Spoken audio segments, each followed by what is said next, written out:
Now the applications will be huge. Ratio is one of the most important tools. Alright, so let's take this. So what I'll do, I'll take one example from every topic, okay, and then we'll follow. First is average. I'll take a similar example. The average marks of class 1 is 60 in a particular exam, and of class 2 is 75. If ratio of number of students in these classes is 3:2, find the combined average marks of these two classes together.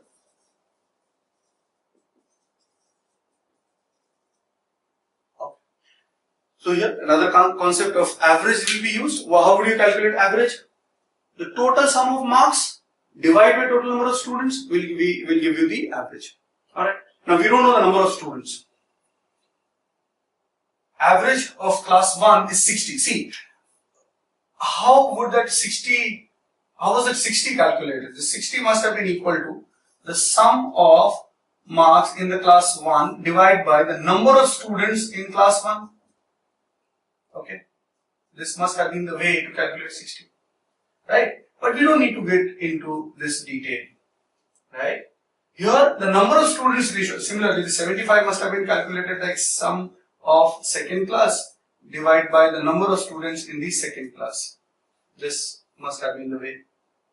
So, as you can see, the overall combined average combined should be equal to the total sum, that is sum of class 1 plus sum of class 2, divided by total number of students in class 1 plus total number of students in class 2. But we don't know the numbers. Okay. But there is another that you can see from here. Sum of first class will be equal to 60 into number of students in the first class. That can be presented put here. So I would put it like this: 60 into number of students in the first class plus 75 into the number of students in the second class divided by number of students in the first class plus number of students in the second class. Alright. Now this looks pretty big. Okay. Whereas this does not require writing all these things. What we could do, if the ratio is given, ratio of number of students is given is 3:2. So let's assume that the number of students in these two classes are 3x and 2x. And then do the calculation directly. And the most interesting part, instead of taking 3x and 2x, you can simply take 3 and 2. So that is the beauty of ratio. You don't need to take 3x and 2x. Suppose, what happens if you take, let's say average combined is 8. If you take number of students as 3x and 2x, then what will happen? This expression will become directly 60 into 3x plus 75 into 2x divided by 3x plus 2x. Can you see that x will come common from numerator, x will come common from denominator, and it will get cancelled out. Right? So it was not required to be taken as 3x and 2x. So what I am trying to say here is, you simply find, so instead of writing all these things, what you would do, you will straight away start like this. A is equal to, that is the final average, combined average, is equal to the sum of marks in the first class. How would you find the sum of marks in the first class? The average of first class is 60. Average, that means average per student, that is 60. Into the number of students, let's assume from the ratio that the number of students is 3. Plus, now if you have assumed the number of students should be 3 in the first class, then in the second class it has to be 2. So second class average is 75 and number of students is 2. And in the denominator you just take total number of students as 3 plus 2. That's it. This is the only thing that you were supposed to do in this question. So average will be equal to 60 into 3, that is 180, plus 75 into 2 is 150, divided by 5. So it is 330 divided by 5, and that is 66. This is the combined average marks of these two classes. When we do average chapter, we'll study this formula in a greater detail, right? Just for reference, I'll write it. This is called weighted average is equal to this 60 and 75 called the value. So V1 into 3 is the weightage, W1 plus 75 is V2 into W2 divided by total weightage W1 plus W. So we'll study this formula again, but as of now, I just wanted to show that ratio, the number of students presented as ratio, the numbers involved in the ratio can be directly taken as the actual numbers. Alright? So this was one application. Now let's take another application, mixtures. One very interesting topic of mixtures. Let's take a question like this. The ratio of milk and water in a mixture is 3:2. When we add 60 liter water, the ratio of milk and water becomes 9:7. Find original volume of mixture. How will you do this question? Now there will be many methods, at least 3 ways to do this question. We'll take each of those ways one by one. First we'll take the conventional route. So I'll say initial situation, milk is to water ratio, that is 3:2. Let's assume that milk is 3x liters, let's say, and water is 2x liter. Liter is just the unit, the variable is x. Alright. In the final situation, the ratio of milk and water is given 9:7. Now generally what people do is we take this, they take this as 9x and 7. No, we can't do that. Right? Because there is a relation also. And the relation is from this situation to this situation we have added 60 liter water. Okay? So hold on. In the final situation, what will be the milk quantity? Whatever was the milk quantity in the beginning. For one moment, leave this. Okay? In the final situation, the quantity of milk will remain 3x liters. And the quantity of water will become 2x plus 60 liters. Just look at this carefully. Whatever was the quantity of milk in the initial situation will remain same in the final situation. Whatever is the quantity of water in the initial situation, 60 liter will be added to that. So what is the total quantity of milk finally? 3x. The total quantity of water finally? 2x plus 60. So the ratio will be 3x upon 2x plus 60. This is the ratio of milk and water. And this is given as 9/7. Okay, so if you solve this, you will get the value of x. So 7 here and this 2x plus 60 on this side. Cross multiplication, you get 21x is equal to 18x plus 540. So we have 3x is equal to 540, x is equal to 180. Don't forget, this x is not the answer. What was the question? The question was, find the original volume of mixture. Now, original volume of mixture will be the total of these two. So I'll put it here, original volume will be equal to 3x plus 2x, that is 5x, hence it is 5 into 180, that is 900 liters. So this is one safe, simple, conventional method. Okay, now let's take another one. The second method, I'll do the whole question again from the beginning. Second method is based on the process of division that we had done initially. Okay, so this is method 1. Now we are doing method 2. Look at this very carefully. Here also we assume a variable. Let's say initial volume is V. So here it was two-step process. First we calculated X, then we calculated volume. Here we are assuming the volume to be V. V liter. So final, what will be the final volume? The final volume will be, what are we doing? We are adding 60 liter water, so final volume will be V plus 60 liters. Now here, what is the ratio of milk and water? It is 3:2. And what is the ratio of milk and water in this case? It is 9:7. Right? So we have changed the variable, but the logic still is the same. And what is the basic logic here? It was the milk quantity is still going to be the same. Right? So here also milk quantity is going to be the same. We have done the method of divisions. Now divide V liter in the ratio 3:5.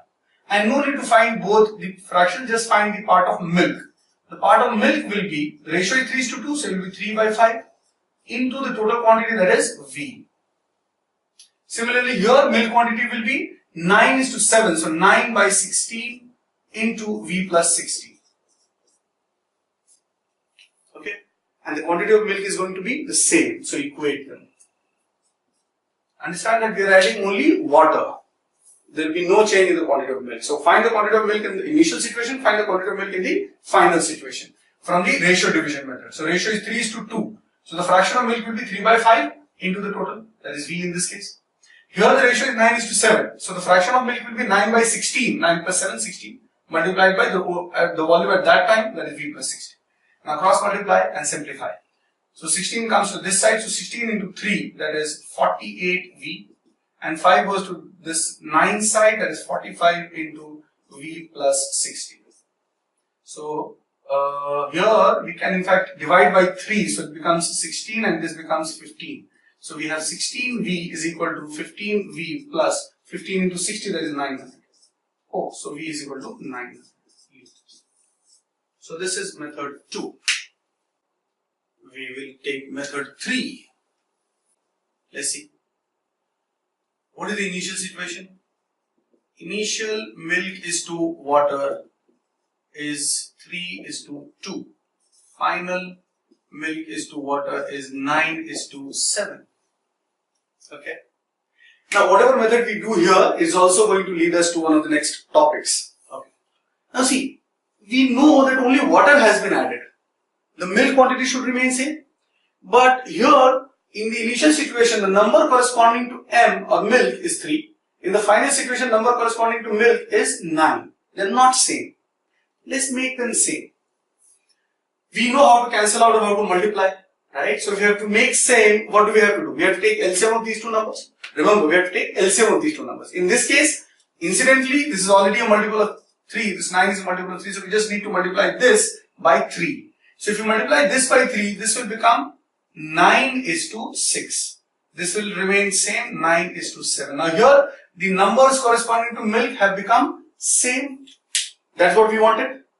At that time, in that situation, look at the quantities of water, 6 and 7. So how much has been added? According to these numbers, 1 has to be added. Listen very carefully. Once we have made the number corresponding to milk same, then we compare water. So here water is 6 liter and milk is, water in this case is 7 liter. That means water added is 1 liter. But we know that the water added is not 1 liter. How much is it? It is 60 liter. And which quantity do we have to relate this to? We have to relate this value to the original volume. Now here, come back.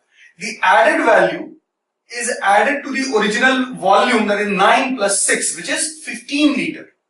So just apply unitary method. So we can say 1 liter water is added to which volume? See, understand, 1 liter is added when the volume is this one. That is 15. So 15 liter volume. Okay.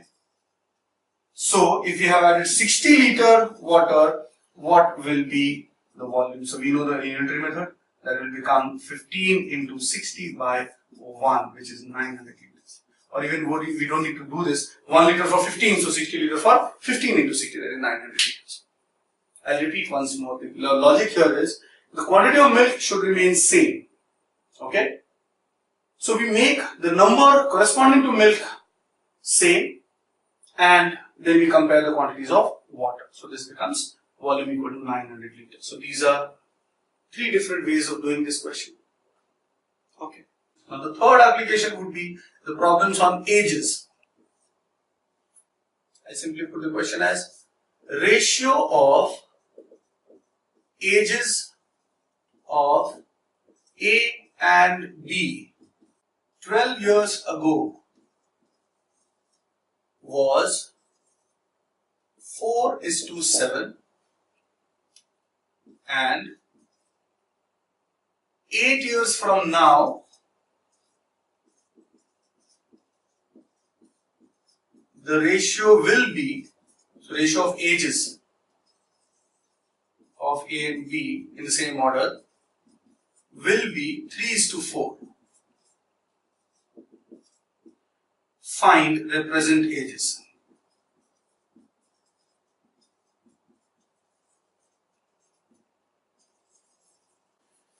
Alright, so here again we'll have many methods as we did for mixture question. It's more or less same as that question. Okay, we'll just take situations like this. I'll say present. This is what we have to find. Then we have 12 years ago. Then we have 8 years later. Okay, so this is the situation given. Right?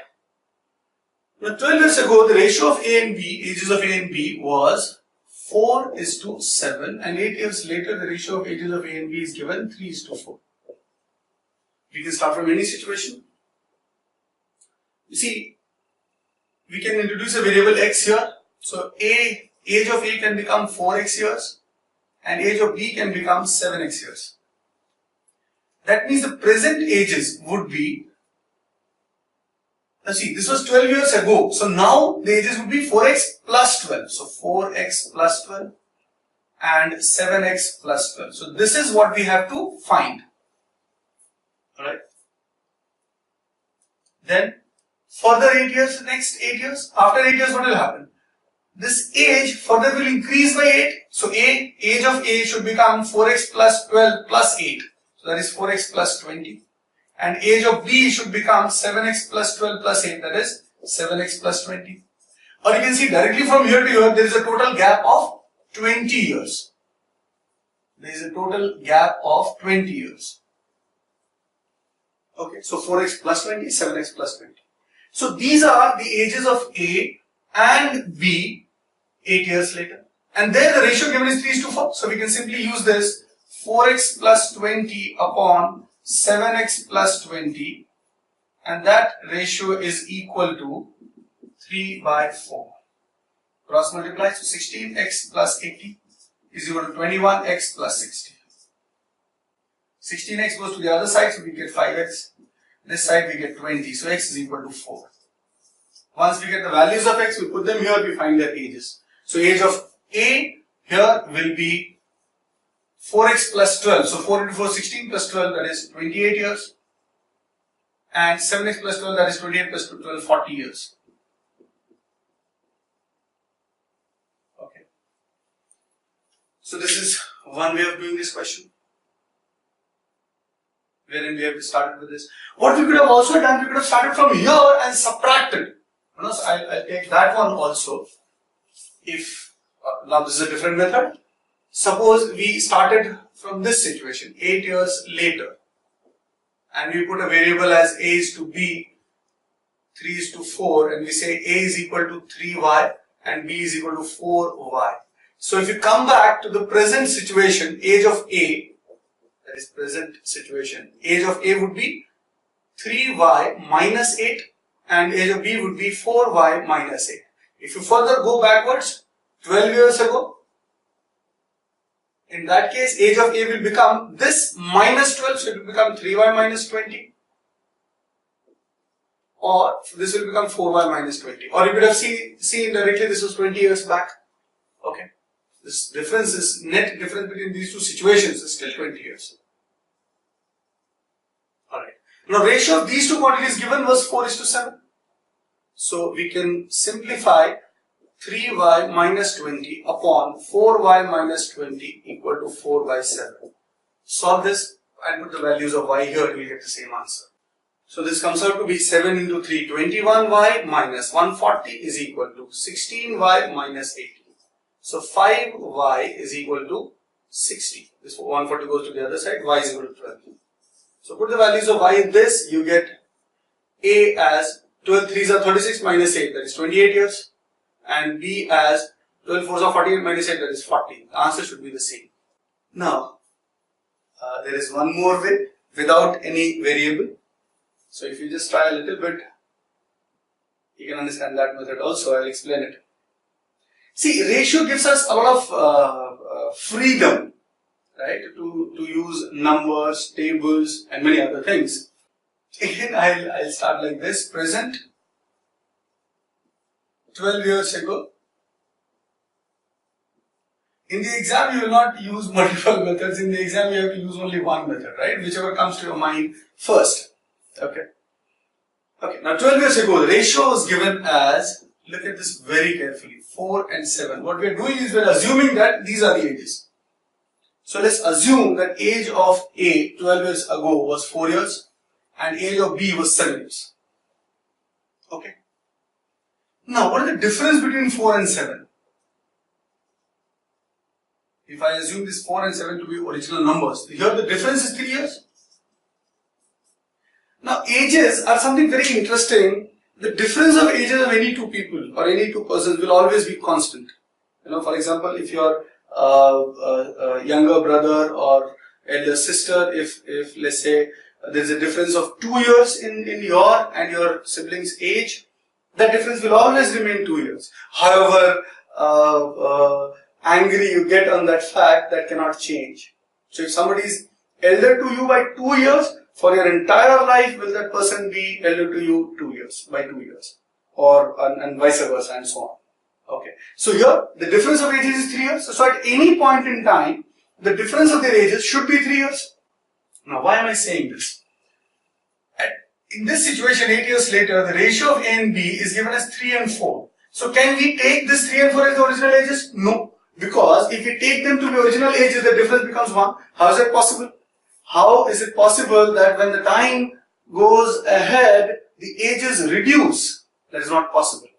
Now here, the difference of 3 and 4 is 1. As we did in some of the earlier question, make it 3. How will you make 1 equal to 3? Multiply by 3. So if you multiply by 3, this 1 becomes 3. Now you cannot multiply just this 1 by 3. So to get this 1, what did you do? You subtracted this from this. So if you multiply by 3, so multiply this whole thing by 3. So A will become 9 years and B will become 12 years. And hence the difference will become 3 years. Now these values can be taken as the original values. Okay. And what it means is now these values are in tandem with each other. Now they are in coherence. They can be considered together. Here the difference is 3 years, so here also the difference is 3 years. Fine. So one thing we have established, the difference of age is 3 years, so there are also 3 years. Okay.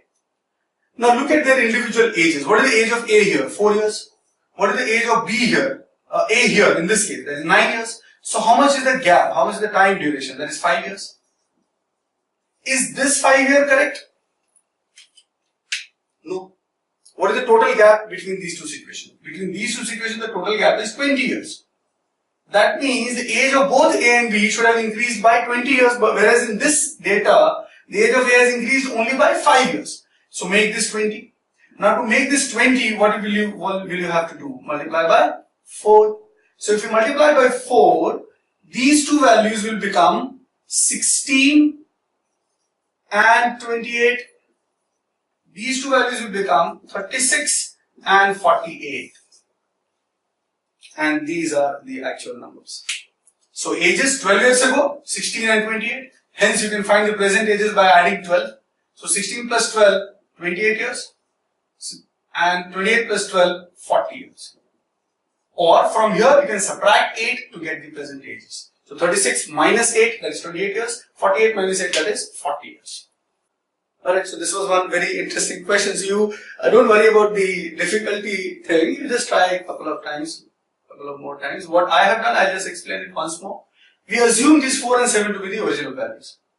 The difference was 3. Now you may also ask, why can't we start from here and this divide by 3? Then the process will become a little cumbersome. That is why, to keep the things integers, we took this as the because the difference was 3 here, the difference was higher here, so we took this as the original value. So 4 and 7 original value. Corresponding to this 3 and 4, difference is 1. Make it 3 by multiplication of 3. So this 3 becomes 9, 4 becomes 12. Now the difference is 3 years, here also difference is 3 years. So now all these 4 values can be taken together.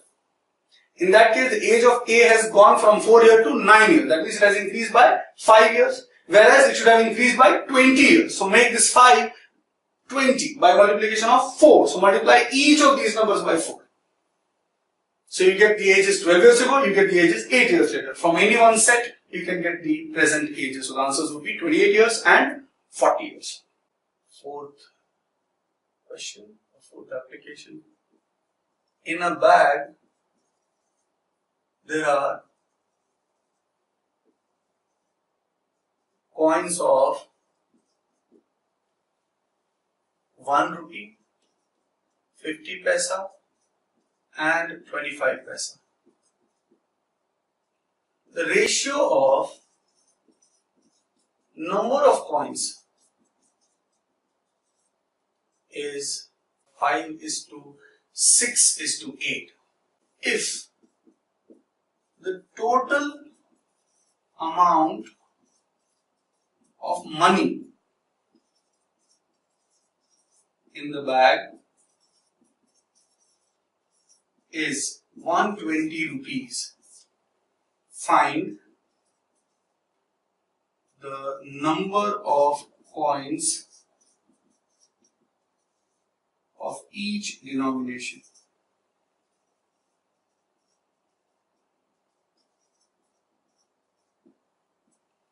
Okay, try this one. So I write denomination here. The denominations are, denomination means here the value per coin, that is 1 rupee, 50 paisa, that is 1.5 rupees and 25 paisa. Then number of coins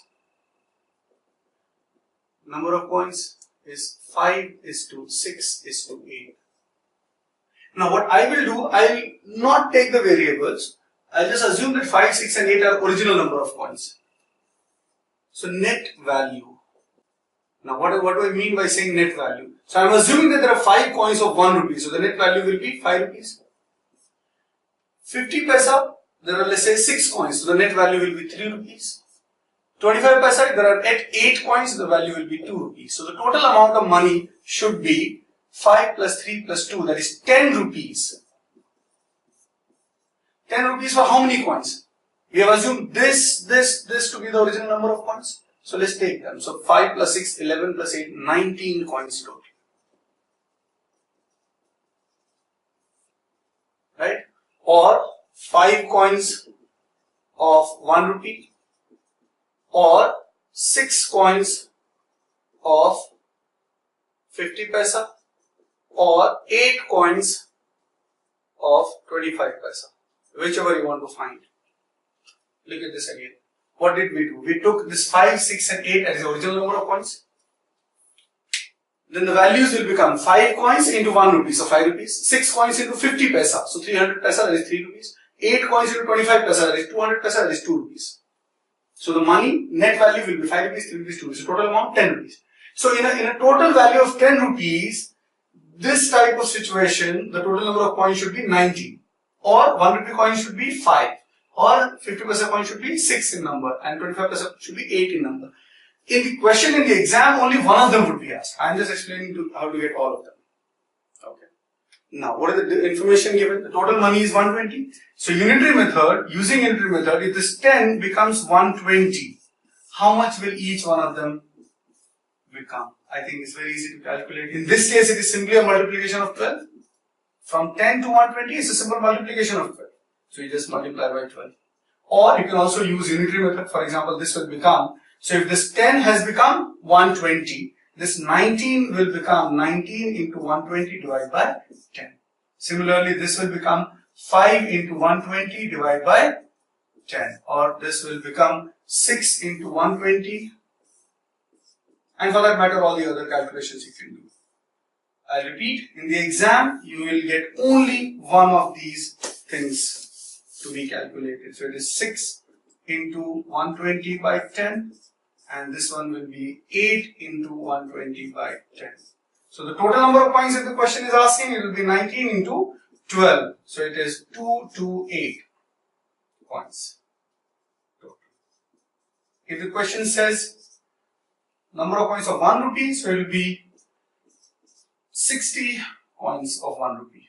If the question is saying coins of 50 paisa, so it is 72 coins of 50 paisa.